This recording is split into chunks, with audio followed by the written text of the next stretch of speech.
Olá, sejam bem-vindos a mais um vídeo do canal. Lembrando que se você ainda não é inscrito, se inscreva e deixe seu like se você gostar desse vídeo. E vamos para o nosso caso de hoje.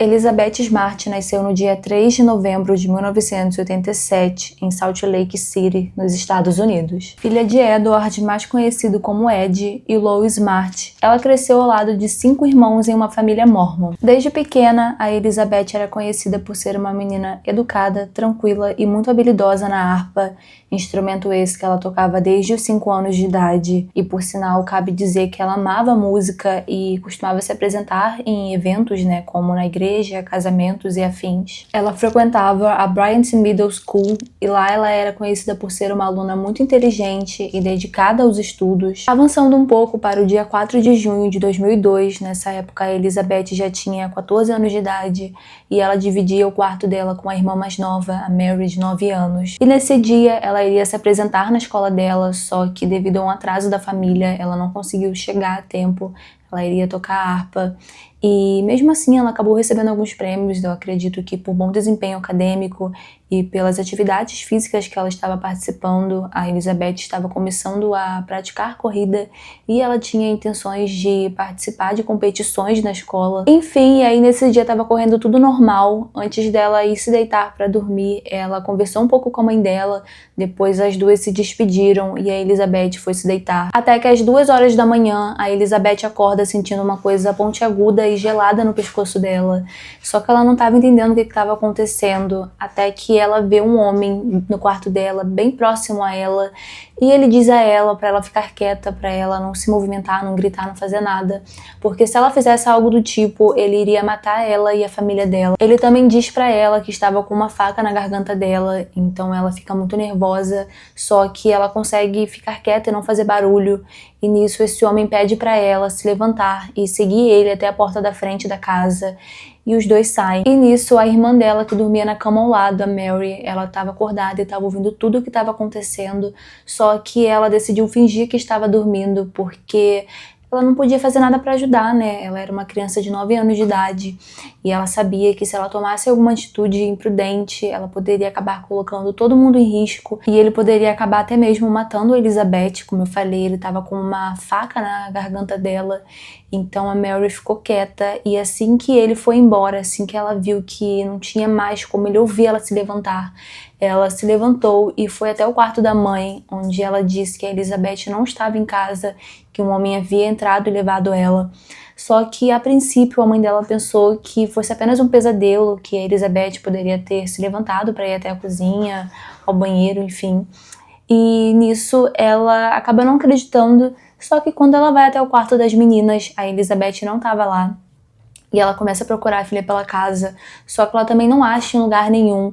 Então ela começa a acreditar no que a Mary havia dito e nisso ela fica desesperada e liga para a polícia. Porém, já haviam se passado 2 horas que a Elizabeth tinha saído de casa, então ela tinha saído por volta das 2 horas da manhã, agora eram 4 horas. E a essa altura eles já estavam bem distantes da casa.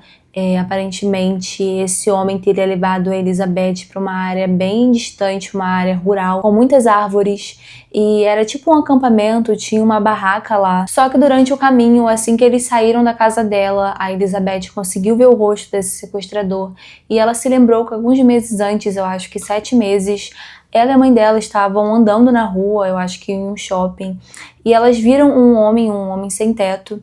E a mãe dela acabou dando algum dinheiro para ele para poder ajudar. E esse homem disse para ela que ele estava desempregado e que ele poderia fazer alguma coisa na casa dela, caso ela precisasse algum serviço. Só que naquele momento ela não precisava, porém ela acabou mantendo contato com ele para se caso ela precisasse mais tarde.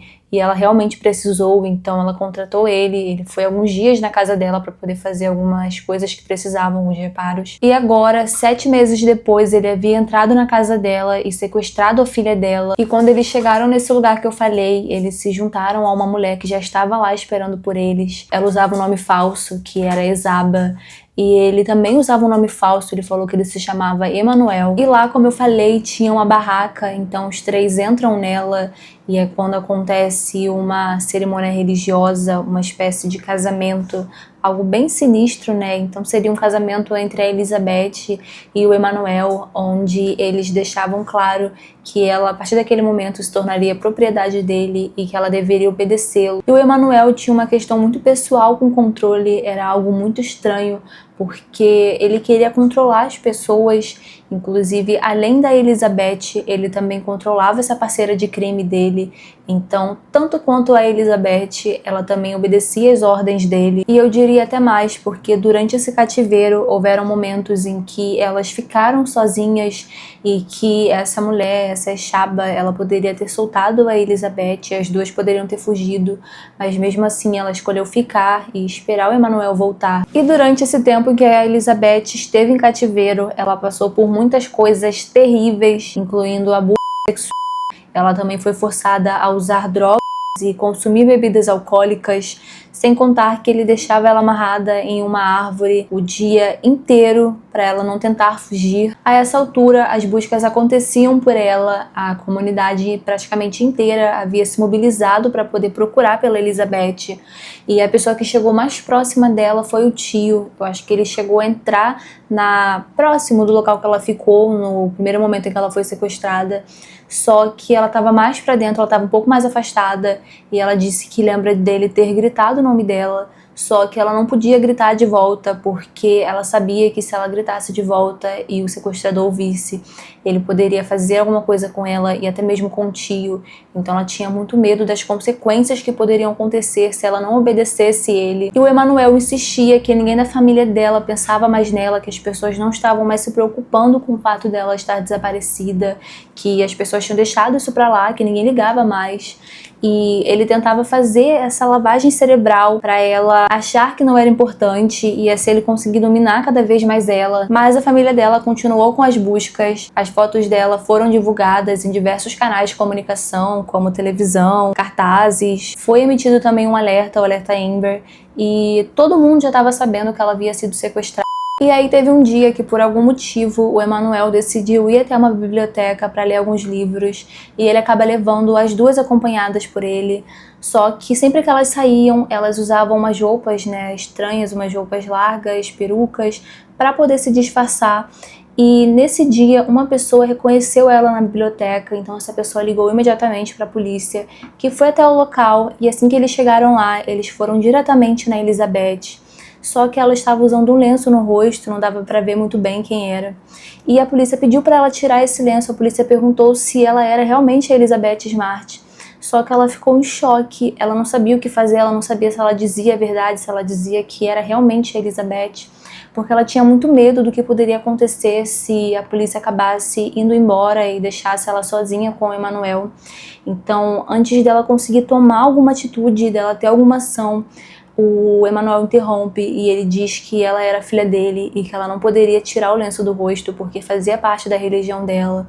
Então os policiais acabam acreditando e eles vão embora. E a irmã da Elizabeth, a que tinha presenciado tudo o que aconteceu naquele dia, ela estava tentando de todas as formas possíveis lembrar de mais detalhes daquela noite para poder ajudar os policiais a trazerem a irmã dela de volta. E durante uma conversa com o pai, ela lembrou que já havia visto aquele homem antes. E foi quando ela lembrou que ele era aquele mesmo morador de rua que tinha ido até a casa dela para poder fazer alguns serviços. Então eles vão diretamente até a delegacia para poder fazer um retrato falado. Só que a Mary tinha 9 anos de idade, então os investigadores acabaram não dando muita credibilidade ao que ela falava, principalmente também porque eles já tinham alguns suspeitos sendo investigados. Então eles acabaram, a princípio, não dando muito ouvidos, né, ao que ela falava. Mas os meses foram passando e eles não conseguiram nenhuma prova concreta, eles não conseguiram chegar a lugar nenhum com essas pessoas que estavam sendo investigadas. Então eles acabaram voltando atrás e fazendo esse retrato falado, de acordo com as características que a Mary havia passado para eles. E essa imagem foi divulgada na televisão, o que fez com que o Emmanuel se tornasse uma das pessoas mais procuradas dos Estados Unidos. 9 meses depois, no dia 12 de março de 2003, o Emmanuel decide voltar para Salt Lake City, a cidade natal da Elizabeth. Aparentemente, ela teria dito alguma coisa para ele que o convenceu a voltar para lá, porque ela sabia que se ela se afastasse muito dessa cidade, as pessoas não iriam conhecê-la, não iriam ter visto o rosto dela, muito provavelmente, o que acabaria dificultando que ela fosse encontrada. E o Emanuel, ele tinha uma questão muito esquisita com a religião na cabeça dele. Ele seria responsável por matar o anticristo, então ele iria morrer e depois voltar, algo bem esquisito. Então ele acaba ouvindo o que ela falou e voltando. Porém, no meio do caminho, durante essa viagem, eles vão até um Walmart que ficava em Sandy, e lá Elizabeth é reconhecida por um funcionário que liga para a polícia. Quando os policiais chegam ao local, eles cercam tudo e vão diretamente nas duas mulheres que estavam acompanhadas pelo Emanuel. Então eles pedem para elas tirarem os lenços do rosto. E quando eles veem o rosto da Elizabeth, não resta dúvidas de que era ela. E imediatamente eles prendem as outras duas pessoas e levam a Elizabeth para a delegacia. E logo em seguida, eles já avisam a família dela que ela estava viva e em segurança com eles. Quanto à identidade dos suspeitos, a polícia identificou eles como Brian David Mitchell e Wanda Barzi. O Brian tentou alegar insanidade mental, entretanto o júri considerou apto para ser julgado e assim ele foi sentenciado à prisão perpétua por sequestro e agressão sexual, sem possibilidade de liberdade condicional, pois ele é considerado uma ameaça para a sociedade. A Wanda foi sentenciada a 15 anos de prisão por ter sido cúmplice. Atualmente ela está solta sob supervisão, aparentemente ela é obrigada a fazer tratamentos psicológicos, embora tenham havido tentativas por parte da Elizabeth para que ela permanecesse presa. Em um discurso, Elizabeth disse, abre aspas, houve momentos em que ela era manipulada por ele, mas também houve vezes em que ela abusou de mim tanto quanto ele. Lembrando que a Wanda já era uma mulher adulta, ela já tinha filhos e, como eu falei, tiveram momentos durante esse cativeiro que ela pôde fugir e libertar a Elizabeth, mas ela escolheu permanecer ali.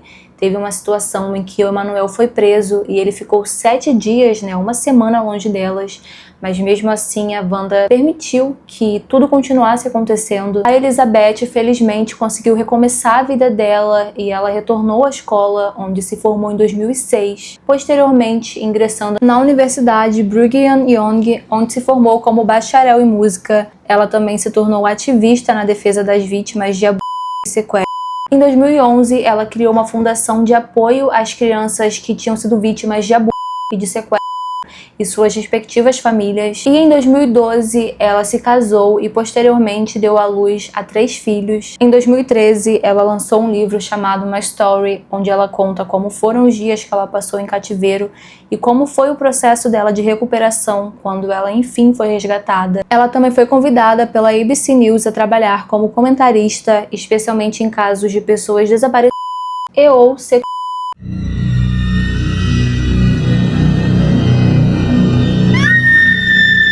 É isso, gente, o caso fica por aqui. Eu espero que vocês tenham gostado. Se você assistiu até aqui, muito obrigada. E eu já peço a você para não esquecer de curtir e de se inscrever no canal, para você não perder os próximos vídeos que eu vou postar aqui. E eu já vou aproveitando para desejar a vocês um feliz ano novo. Eu desejo tudo de melhor para vocês e que vocês consigam, e tenham conseguido também esse ano, realizar todos os sonhos de vocês. Tudo de melhor, gente.